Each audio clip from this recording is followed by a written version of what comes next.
आज आप लोग का इस चैनल पे स्वागत है। आज हम लोग पढ़ेंगे प्रोनाउन के बारे में। तो सबसे पहले जाने प्रोनाउन क्या है, इसकी परिभाषा क्या है। तो प्रो मतलब होता है के लिए। ये प्रो मीन्स क्या हो जाएगा, के लिए। प्रो मीन्स होगा के लिए। और नाउन मीन्स होता है क्या, संज्ञा। तो अर्थात नाउन के लिए जिन शब्द का प्रयोग किया जाता है उसे हम क्या कहेंगे, प्रोनाउन कहेंगे। जैसे यहाँ पे लिखा गया pronoun is a word which is used in place of noun. मतलब प्रोनाउन वह शब्द है जो नाउन की जगह पे प्रयोग किया जाता है। तो इसे ही हम क्या कहेंगे, प्रोनाउन कहेंगे। प्रोनाउन जितने भी संसार में नाउन है तो नाउन की जगह पे किसी शब्द का प्रयोग करेंगे तो उसे हम क्या कहेंगे, प्रोनाउन कहेंगे। अब हिंदी में उसकी परिभाषा देखिए, संज्ञा के स्थान पर प्रयोग होने वाले शब्द को प्रोनाउन कहते हैं। क्या कहते हैं, प्रोनाउन कहते हैं। प्रोनाउन का हिंदी क्या होता है, सर्वनाम होता है। और प्रोनाउन के कितने प्रकार हैं उनके भेद के बारे में भी जान लें। प्रोनाउन कई प्रकार के होते हैं, जिसमें पहला है पर्सनल प्रोनाउन, व्यक्तिवाचक सर्वनाम। जो प्रोनाउन किसी प्रणाली या वस्तु के लिए प्रयोग होते हैं उन्हें हम पर्सनल प्रोनाउन कहते हैं। जो किसी प्रणाली या वस्तु के लिए प्रयोग किए जाते हैं तो उन्हें हम क्या कहेंगे, पर्सनल प्रोनाउन कहेंगे। किसी व्यक्ति का नाम, या मान लीजिए महात्मा गांधी का नाम ले रहे हैं, हम उनका जीवन परिचय लिख रहे हैं, तो हम जगह पे हम एक शब्द का प्रयोग करेंगे। जैसे महात्मा गांधी जी का जन्म सन 2 अक्टूबर 1869 को पोरबंदर के काठियावाड़ नामक जिले में हुआ था। तो उसके बाद कहेंगे उनके माता के जी का नाम क्या था, उनके पिताजी का नाम क्या था, उन्होंने कितने आंदोलन चलाए थे। तो उनके जगह पे जिस शब्द का प्रयोग करेंगे वही क्या हो जाएगा, प्रोनाउन होगा। तो हम व्यक्ति या वस्तु के स्थान पे जिस शब्द का प्रयोग करेंगे वह पर्सनल प्रोनाउन के अंतर्गत आएगा। तो पर्सनल प्रोनाउन के एग्जाम्पल है, देखिए जैसे आई हो गया, वी हो गया, यू हो गया, ही हो गया, सी हो गया इत्यादि। ये सभी क्या हो जाएंगे, ये सभी पर्सनल प्रोनाउन के एग्जाम्पल होंगे। अब ये 3 प्रकार के होते हैं। पर्सनल प्रोनाउन कितने प्रकार के होते हैं, 3 प्रकार के होते हैं। हम एक एक के बारे में पढ़ेंगे। पहला क्या है,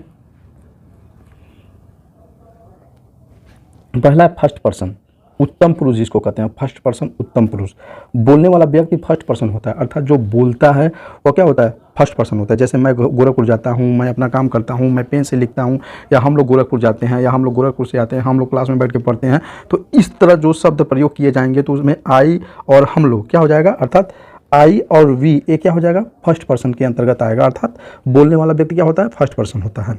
ठीक। सेकेंड पर्सन क्या होता है, मध्यम पुरुष।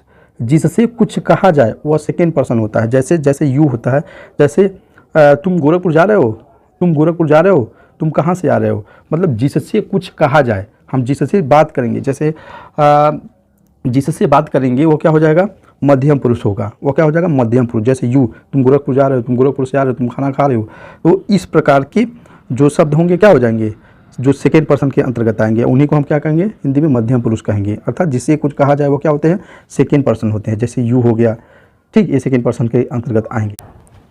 थर्ड पर्सन अन्य पुरुष, जिसके विषय में कुछ कहा जाए वह थर्ड पर्सन होता है। जिसके विषय में कुछ कहा जाए वह थर्ड पर्सन होता है। जैसे एग्जांपल में देखिए, जैसे मान लीजिए मोहन कोई लड़का है, हम मोहन से बात कर रहे हैं। तो मोहन से बात कर रहे हैं तो उसे कह रहे हैं कि तुम्हारा मित्र जो सोहन है बहुत तेज़ है, पढ़ने में बहुत इंटेलिजेंट है, मैथ का भी उसका स्ट्रांग है, इंग्लिश भी स्ट्रांग है, हिंदी भी स्ट्रांग है। तो हम किसके बारे में बात कर रहे हैं, तीसरे व्यक्ति के बारे में बात करेंगे। और किससे बात कर रहे हैं, यू से बात कर रहे हैं, तीसरे यानी मध्यम पुरुष से बात कर रहे हैं अन्य पुरुष के बारे में। तो इस प्रकार के पर्सन किसके अंतर्गत आएंगे, थर्ड पर्सन के अंतर्गत आएंगे। जैसे इसके एग्जाम्पल होता है ही, सी, इट, दे, ये सब क्या होते हैं, थर्ड पर्सन के अंतर्गत आते हैं। क्या होते हैं, थर्ड पर्सन के अंतर्गत आते हैं। रिफ्लेक्सिव प्रोनाउन, निजवाचक सर्वनाम। क्या होता है, रिफ्लेक्सिव प्रोनाउन, निजवाचक सर्वनाम। कभी कभी एक ही प्रोनाउन 2 रूपों में एक ही वाक्य में आता है, परंतु 2 भिन्न भिन्न प्रकार से। जब प्रोनाउन में सेल्फ या सेल्व्स वाला रूप सेंटेंस में ऑब्जेक्ट होता है तथा ऑब्जेक्ट द्वारा किया गया कार्य स्वयं उसी पर ही लौट कर आता है, तो प्रोनाउन के इस रूप को हम रिफ्लेक्सिव प्रोनाउन कहते हैं। क्या प्रोनाउन कहते हैं, जैसे यहाँ पे लिखने में मिस्टेक हो गया, देखिए रिफ्लेक्सिव प्रोनाउन के अंतर्गत her self, him self, them self इत्यादि जितने भी आते हैं वो सब रिफ्लेक्सिव प्रोनाउन के अंतर्गत आते हैं। देखिए तीसरा इम्फेक्टिव प्रोनाउन, दृढ़ता सूचक सर्वनाम। इसके बारे में जान लें। जब कंपाउंड पर्सनल प्रोनाउन प्रायः सब्जेक्ट वाले प्रोनाउन के साथ रखकर बात पर बल देने के लिए प्रयुक्त होता है। कह रहा है कि इम्फेक्टिव प्रोनाउन में जब कंपाउंड पर्सनल प्रोनाउन प्रायः सब्जेक्ट वाले प्रोनाउन के साथ रखकर बात पर बल देने के लिए प्रयुक्त होता है तो उसे हम इम्फेक्टिव प्रोनाउन कहते हैं। क्या कहते हैं, इम्फेक्टिव प्रोनाउन कहते हैं। जैसे एग्जांपल से आपको समझ में आएगा, जैसे माई सेल्फ सा हिम इन द मार्केट, मतलब मैं स्वयं उसको मार्केट में देखा। मैं स्वयं, तो मतलब मैं यहाँ कर, आई मतलब मैं, माई सेल्फ मतलब स्वयं, मैं स्वयं उसको मार्केट में देखा। तो मतलब स्वयं पे बल दिया जा रहा है, मैं स्वयं देखा। यहाँ पे कहेंगे देम सेल्फ मतलब वे स्वयं रिपेयर देयर कार्स, मतलब वे अपना कार स्वयं रिपेयर किए, वे लोग अपना कार स्वयं रिपेयर किए। तो क्या हो जाएगा देमसेल्व्स। ऐसे में यह जो होगा किस में आ जाएगा, इम्फैक्टिव प्रोनाउन में आ जाएगा। अगला देखिए, he himself has written this poem, वह स्वयं यह कविता लिख चुका है, वह स्वयं एक कविता लिख चुका है। He himself has written this poem.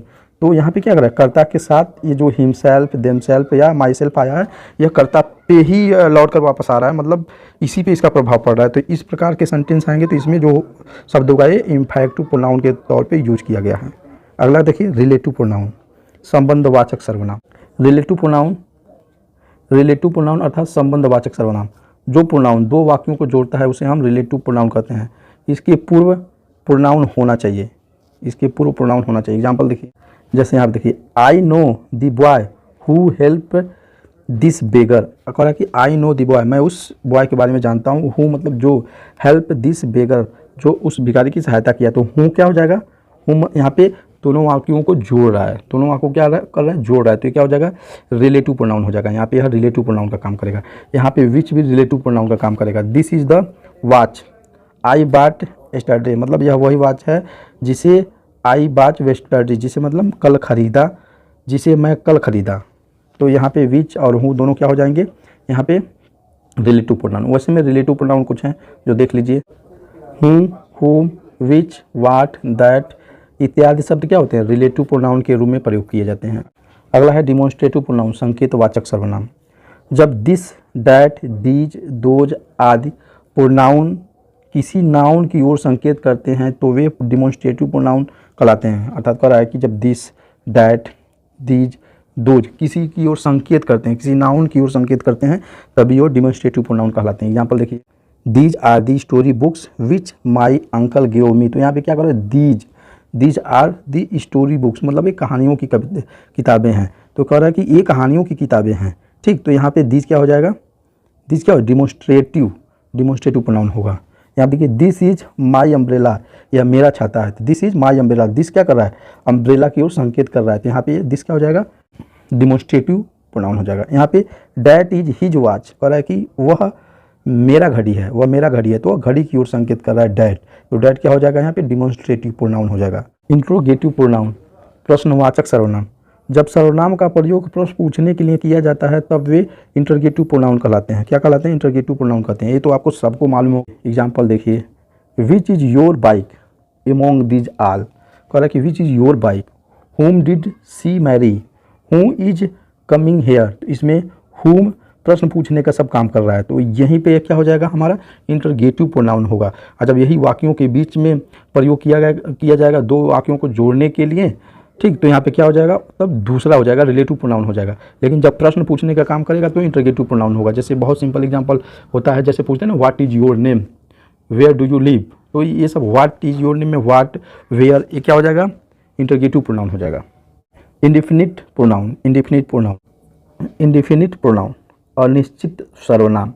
जब प्रोनाउन किसी व्यक्ति या वस्तु की अनिश्चितता की ओर संकेत करते हैं तो इंडेफिनिट प्रोनाउन कहे जाएंगे। अनिश्चितता मतलब काम नहीं हो रहा है की ओर संकेत कर रहा है।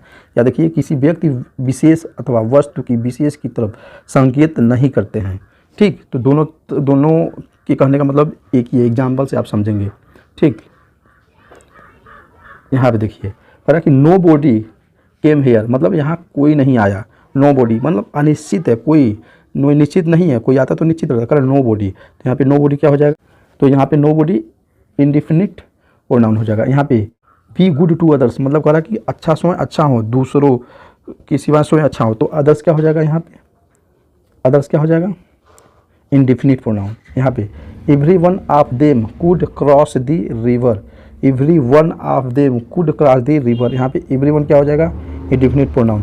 Somebody says that politicians are generally liars, somebody says that politicians are generally lawyer.